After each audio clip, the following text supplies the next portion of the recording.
So I think when we look at LGBTQ issues, or in particular same-sex unions, this is not the root of the problem.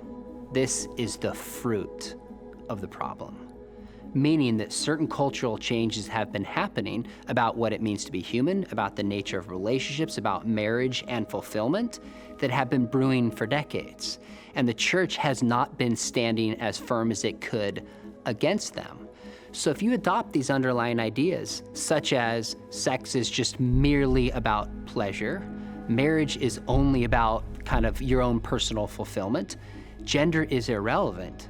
If you adopt these underlying ideas which are a part of the sexual revolution, then same-sex marriage actually makes perfect sense. We should be looking at the entirety of the hookup culture, the normalization of premarital sex, the rapid rise of non-marital childbearing, the normalization of cohabitation, the introduction of no-fault divorce laws, the more than doubling in our rates of divorce. And I would say now, some of the debates that we're having about gender identity and transgender identities and gender fluidity, gender existing along the spectrum, all of those things flow out of this.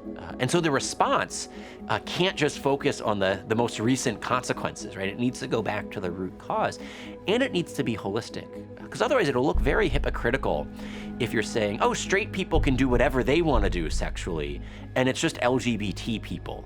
I think our culture has looked inside at the church and said, wait a minute, you take an issue against certain transgender movements, you take an issue against same-sex unions, but Christians seem to have divorce all the time in the church and don't speak out against that.